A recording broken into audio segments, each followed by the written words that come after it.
Welcome back, everybody. Today, I'm honored to be joined by Gerald Celente. It's been a while since he's been on our show. Gerald, welcome back.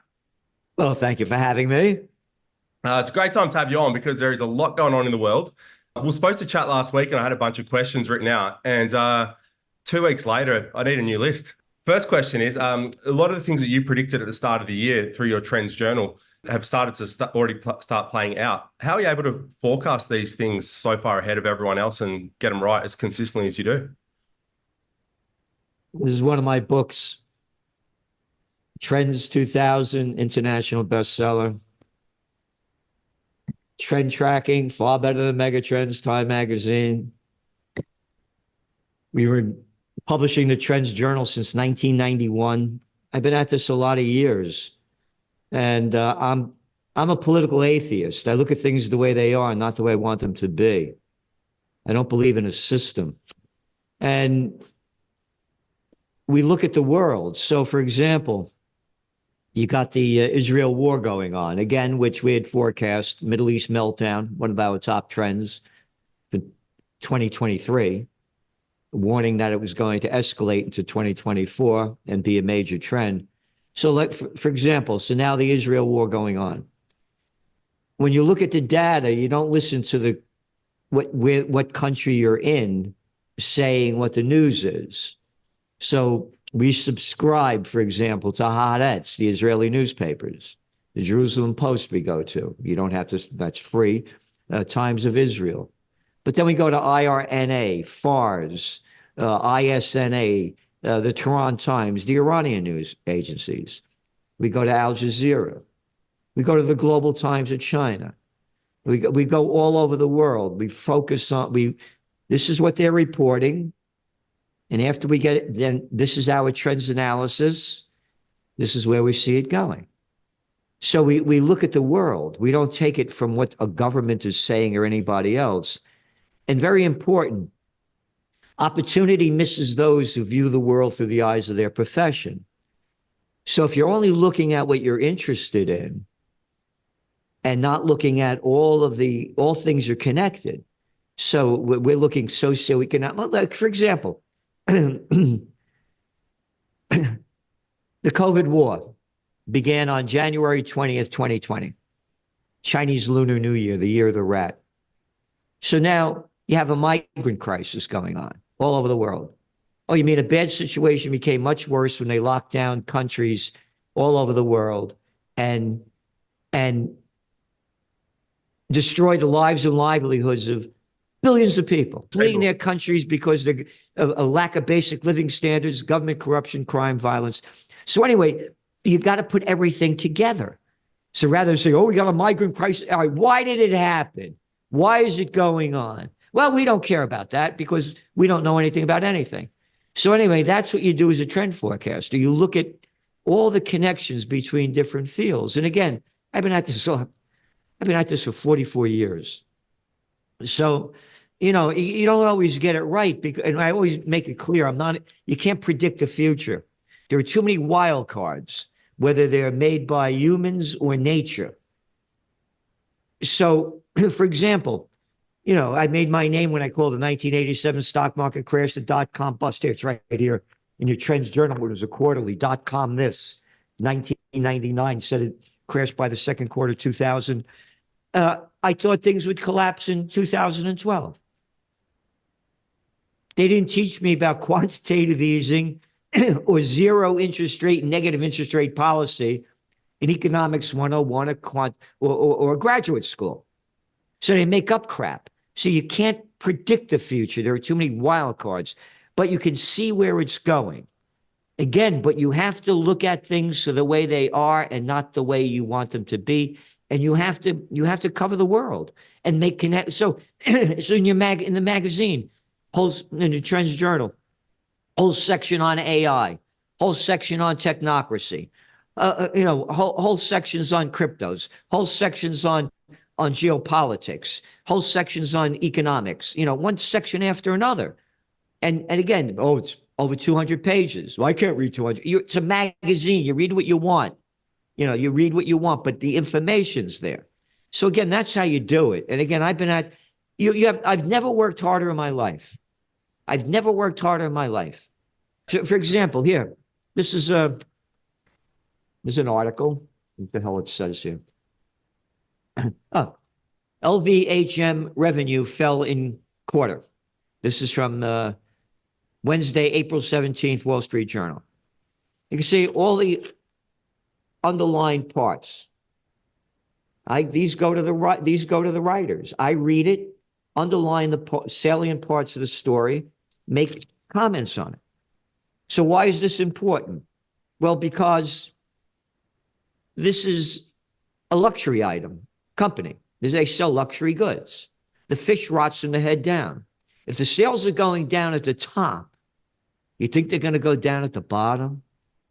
So this is what we write every week in the magazine. And now I write to him and I say to the guy, I said, as forecast, I said, you know, and here, COVID, domestic economic woes in China and a slower than ever expected recovery in the country contributed to the wider slowdown in demand for luxury. I was just talking before about COVID and China locking it down. 3 years of zero COVID policy.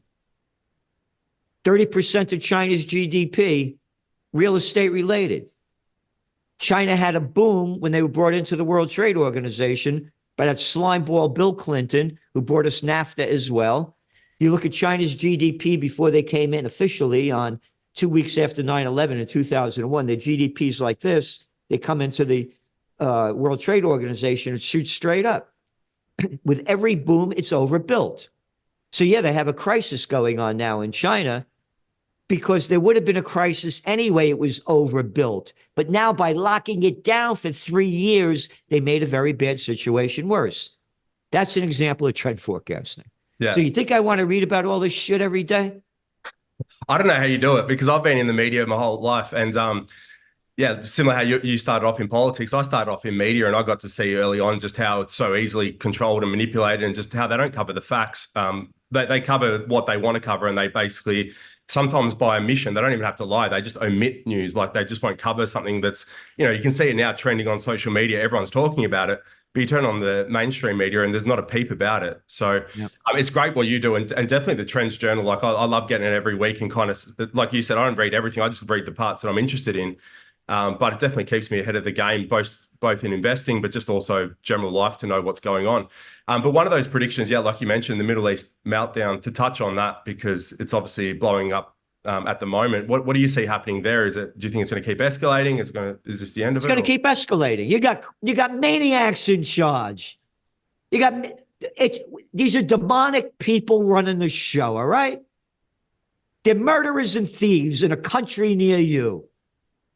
Again, I was the assistant to the Secretary of the New York State Senate. I used to run major political campaigns in Westchester County, the richest county in America at the time. Chief Government Affairs Specialist for the chemical industry. You know, I was killing environmental legislation in the 1970s at the height of the environmental movement. All I wanted to do was make money and move up. I was into the system. Then I started to grow up and I quit. But the crazy people that are running the show, they're out of their minds. World War III has begun. It's already going on with the Ukraine war and the Israel war. They're going to keep ramping it up. It's when all else fails, they take you to war. The global economy is on failure. It was only artificially, again, boosted up by the COVID war. Get back in your house. Don't go to work. Here's free money. Here's free money. Backed by nothing and printed on nothing. Here. Can't understand why we got inflation. So they're gonna, you got evil people in charge. Look what's going on, the slaughter of the Palestinians in front of everybody's eyes. Everybody's eyes. Can you imagine if these were Jewish people in Gaza? Oh my God, how terrible. Oh my God. And they're only Arab Palestinians. Screw them. Yeah. You know, it's criminal. It's criminal. 100%. And look what's going on I'm an American. I don't care. It's none of my business what's going on. This shit's been going on for how many thousands of years? Yeah. Oh, you got the Ukraine war going on? Oh, you mean only since Catherine the Great? They're crazy bastards and to be equal bitches in charge. Yeah, it seems like I mean they're consolidating power around the world, like in terms of these groups kind of starting wars, and they're passing all these laws and legislations. Like we've got these stabbings that have been going on in Australia lately, and they're actually the thing they're going after is social media posts. I'm like, what's that got to do with anything? So these people that are in charge, they're using it as a power grab, and like you're saying, they're spending our money on this stuff as well. Like, why are we sending all these billions of dollars to Ukraine? Where is that money even going? Like, Ukraine's lost that war. Like, they're done. Like, where are all those billions of dollars? Like, who's getting that money? Where is it actually going? And why does the US care so much about Israel all the time? Like, it seems like the US elections, for me, from my point of view, it's like basically who's going to pander to Israel more. That's kind of It's been going on forever. Yeah. I found this. I found this button. And also, let me get it right over here. Yeah. what is it? Could you see that? What's Nixon? Oh, okay. There you go. Well, APAC, they say Russia influences the elections, but But you see the Jew, and Nixon in Hebrew. yeah, we'll get called anti-Semitics, but we're not. It's just facts. So, Like, yeah, no. Again, I said three of my last four girlfriends were Jewish. So save your crap. I don't hate the Jews. I hate, just like I launched Occupy Peace over a decade ago. Just like I hate America's wars, I hate this war. I'm not anti-American because I hate wars. I'm not anti-Jewish because I hate Jews.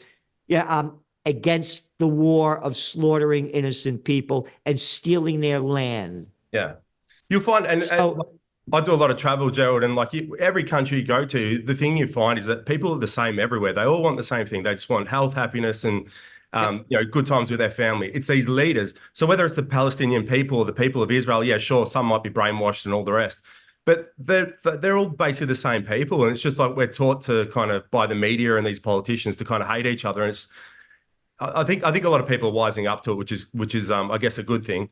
But hopefully in time before obviously something terrible kicks off, like obviously the weapons. if we don't unite for peace, we're going to die in war. World, again, you mentioned about Ukraine losing. You go back to your Trends Journal, February 22nd, 2022, 2 days before Russia invaded. We said they must negotiate for peace because they're going to lose. There's no way in the world Ukraine is going to beat Russia. If Napoleon left Poland with 420,000 troops to attack Moscow in 1812 and came back with 10,000, if Hitler, Operation Barbarossa, World War II, killed 25 million Russians, and they were the first to beat the Germans, Yeah. who with a brain bigger than a pea thinks this country is going to defeat Russia? It's a joke. It's a joke, but didn't stop them from sending billions of dollars. Speaking of No. which, though, all that money is and the escalation is pushing up the price of gold, and that's something you predicted at the start of the year, calling for a golden year for gold. And I mean, you basically called the bottom. I think it was around 1,600. Silver looks ready to keep roaring. Like, what do you see happening in the precious metal space going forward? Again, as you said, one of our top trends for 2024, a golden year for gold. Nobody in the world said 2024 would be a golden year for gold. Again, I've been at this a lot of years. Matter of fact, in this book, Trend Tracking, I talk about how I first bought gold when the Iranian conflict broke out. And just like they taught us to hate Iran back then in the late 70s, they didn't teach us about how the United States and the MI6 overthrew the democratically elected government of Mossadegh in 1953, because Mossadegh had the nerve to say, no, though, the oil in Iran does not belong to Anglo-Iranian oil, better known today as BP, or Standard Oil, better known today as ExxonMobil. It belongs to the Iranian people. We got to get this guy out of there. Just to interject, the government. Sorry to Gerald, just to interject. A lot of people don't know that's what happened. They've done the same thing in Ukraine. Was it with Poroshenko on that? They threw, I can't remember the exact details, but they threw out the last government and put their puppet in. So they keep doing this over and over, right? Here's your magazine, the Trends Journal. See how happy that guy is? This is 2014. The United States overthrow the democratically elected government of Viktor Yanukovych. Yanukovych, that's it. Yeah, yeah. Yep.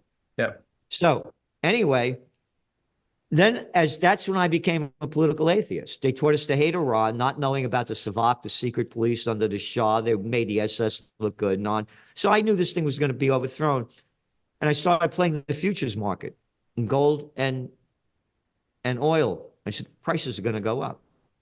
And that's when I quit my job when I was the number 2 guy running a major trade association. I turned the $10,000 bet almost into $750,000. Nice.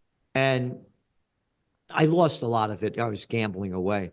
But that's when I quit and became a trend forecaster. So going back to where we're going with gold and silver, it's why we call this year the golden year for gold. These are the reasons. One reason is we're into the run-up of the presidential reality show, what they call an election. They're going to lower interest rates. Even though they're saying they're not, they're going to lower interest rates to boost the economy. Because the people in power right now, you have the former Fed head, Janet Yellen, is now the United States Treasury Secretary, which shows you who's running the government, the banksters. They want to keep her in there. They're in control. They're going to lower interest rates. The lower interest rates go down, the cheaper the dollar goes down, and the higher gold prices go up. Talked about China before. The people in China know how bad, we are talking a country of 1.4 billion, right? You put the United States and Europe together, what do you got, about 800 million? You got, there's a country of 1.4 billion. So they got a billion more, all right. Retail sales of gold in China went up 25% since the beginning of the year. China's been buying more gold than anybody, and the central banks are buying up gold. They know how bad things are. Now the war's going on. Gold is the number 1 safe haven asset. We forecast that this was going to happen with the Middle East meltdown, and it's heating up. It's only going to get worse. That's why gold prices are going to go up, and we could see gold prices hitting $3,000 an ounce. As we're speaking now, it's around what, 2,385 or something. Yeah. Yeah. 2,000 what? 380 what? I hit 2,400 today, but then it eased off. But it's high 300s. And you're saying with the oil prices as well, like if where do you see that going? Obviously, if this they had a major article that came out on CNBC that Citibank, no, who was it? Anyway, one of the Citigroup, one of them came out and said that oil prices could hit $130 a barrel this year. We've been saying this now since January. The more the war heats up between Ukraine and Russia and Israel and Iran, the higher oil prices are going to go.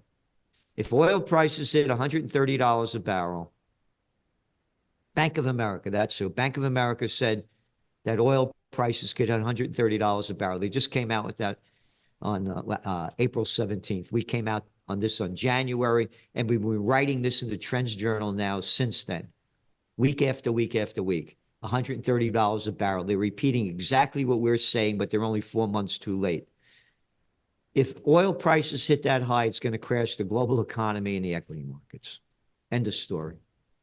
Yeah, and you've also forecasting with the office building bust was going to bring down the banks as well, which what was your thinking behind that? Like people just aren't returning to work now that post-COVID, or what's You look at the data. You have an office vacancy rate, meaning nobody in the office. In San Francisco, the latest number that came out, 36%. Vacant, nobody there. New York City, 23%. Vacant, nobody there.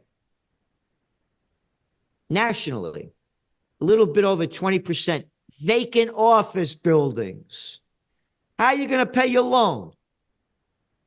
You have now, within the next 2.5 years, $4 trillion in the United States of commercial real estate debt coming due. How are you going to pay it off? You're not. Your office occupancy rate, meaning people going back to work, it's around 50% according to Castle Systems. That's with a K. Now, when they built these buildings and bought the buildings, interest rates were half of what they are now. These are revolving loans. So now they got to pay more on their interest-only loans when they got no money coming in. Now let's go back again. All things are connected. Let's go back to the COVID war. Hey, here's free money. Here's free money. Oh, people had their bank accounts were growing because they had all this free money. What did the banks do with that money? Oh, they bought U.S. treasuries when interest rates were at zero. So the treasuries are worth nothing. They don't have the money to pay off to cover these losses in loans. You're going to see a banking bust, the likes of which we've never seen in the history of the world, part one or part two. Nothing like this. No one is talking about it. No one. And when they do talk about it, they play it down. Yeah, no, it seems like I can't see a way out of it. And not just that, it seems the governments are, I mean, what's the US paying $1 trillion a year in just the interest alone? So it's. No, yeah. The United States debt is increasing by $1 trillion every 100 days. That's insane. It's insane. It sounds like they need to send more money to Ukraine, right? That's the only solution. But they're not even focused on fixing it, which leads me to think that your prediction of when all else fails, they go to war is going to come true. And just one last thing I just wanted to ask you about, Gerald, is with AI. I know you cover that a lot in the Trends Journal. It seems like that space is just moving so fast. And I mean, the impact it's going to have, I don't think we've really felt even the beginning of what that's going to do. I mean, what are your thoughts with AI and where that's all headed? AI, again, I mentioned to you that, one of our top trends, here it is. This is when the Trends Journal was a quarterly. .com this. This is fall of 1999. .com overload will short circuit many high expectations for huge profits in internet commerce, entertainment, and a wide array of .com services. Following the holiday season, many of today's high-flying internet stocks, the hottest IPOs and newly emerging IPO wannabes will have begun a deep consent from the overvalued heights. We said it would crash by the second quarter of 2000, and it did. AI is totally different. There's a whole new world. It's going to keep growing and expanding. It is nonstop. How do you see it like impacting things like whether it's jobs or medicine, technology, breakthroughs? Across the spectrum. Yeah. They got it wrong in the King James Bible. They say that the meek shall inherit the earth. They spelt it wrong. The geeks have inherited the earth. This is the way of it. They want you to make it thinking that it could think better than you. And where the mind of the people now is, it is thinking better than the people. I don't own a cell phone. I own one, but I never carry it. I have a flip phone that I take with me when I travel. But I did work for the cellular telecommunications industry going back to the 1990s, mid-1990s, 94. And I studied the radio frequency radiation of this stuff since then. And again, with the 5G towers on, I only go by the data. The Trends Journal, we put the data in there, and then we give the analysis. Young people are totally addicted to this stuff. This is their world. Yeah. I'm an old cat, man. I'm 77 years old. I'm a different, I'm totally different. And this is their world. Little infants on things, playing. It's all going to go AI. But we may not go that far, because if we don't stop this war going on, we're going to be annihilated in nuclear annihilation. Everybody should put up the word Samson, SAMSON option. It basically says that in the Israelis, if they losing the war, they're going nuclear. They have between 200 to 400 nuclear weapons. If they go nuclear, it's the end of life on Earth. And we've warned in the Trends Journal, only going back for 2 years now, that as Ukraine loses, they're going to escalate, and there's going to be a major false flag event and/or the blowing up of nuclear power plants. What happened a couple of weeks ago? Oh, they hit one of the nuclear power plants. Now, again, none of this is going to make any difference if we don't stop this war. This is serious. World War II is not ancient history. You know, what do you look at the slaughter that went on? You got maniacs in charge. And by the way, they asked a cat that knew a thing or two about the atomic bomb, Albert Einstein. He said, they asked him, what kind of weapons will they be used to fight the Third World War? He said, I don't know. He said, but they'll be using sticks and stones to fight the fourth. Yeah, I think you got that right. Well, I mean, I'm glad that you're out there doing what you do, Gerald, because I feel like this point in humanity we're at with the technology we've got, we can either go in two directions. We could either make this like an amazing time in history where we pivot to something really good, or obviously it can go in the other direction. And maybe we've done this before, who knows? But look, I want to thank you for your time, Gerald. And we're going to put a link down below to the Trends Journal for our subscribers to go check out what you do. I mean, what does it cost? It's super cheap, only 100 and what do you guys charge? 130. It's nothing. $2 and $2.50 a week. I want to show you something. Hold on here. This is an example of the propaganda of the major media and how they don't tell you what in the world is going on. This is from the New York Times, toilet paper of record. They call themselves the paper record. This is a Ukrainian soldier wounded. You see his arm, right? Yeah. Did they ever show a picture of this, of all the Palestinian children blown to pieces? No, but here's one guy wounded, you know, a lot been wounded. Nothing about the Palestinians. You ready for this? This is that's $4 a day. $5 a day, the Wall Street Journal. Look at this picture. On their tippy toes, ballerinas hit the tip top. $5 a day. We're barely getting any. I need this. I got to read this stuff. We need data. We need data to make trend forecasts. The woman that they brought in from the UK, that's the head of this now, she said, we're going to put in the Wall Street Journal what the people want. It's crazy. Yeah. On their tiptoes, ballerinas hit the tip top. I'm not making this crap up. Well, I don't know if you heard this week, Gerald, the lady who runs Wikipedia, and she's involved. She's a young global leader, you know, part of the World Economic Forum, and she's part of NPR. She's the head of NPR. She's saying how the truth is a bad thing and how it slows progress. These people are crazy, like you say. They're literally demented. And like, as for the mainstream media, like I only read it just to see what they're trying to propagandize people with, and kind of whatever they're saying to do, you should probably do the opposite, and you're probably going to be right. But I know a large amount of our audience does pay for the subscriptions here in Australia for the financial media. I'd highly recommend. I mean, look, I make my money in the markets. I've done well for myself, and the only thing I pay for is your subscriptions, Gerald. That's it. People are like, oh, do you watch the news? I don't watch any of the news. Like, I'm in Thailand at the moment. I heard there's bombs. Like, I don't know what the hell's going on in the world. I read your Trends Journal and I'll go on Twitter. That's it. I don't need to know anything else. Like all this other stuff is just, like you said, ballerinas dancing or just constant negative news that doesn't impact anyone's life at all.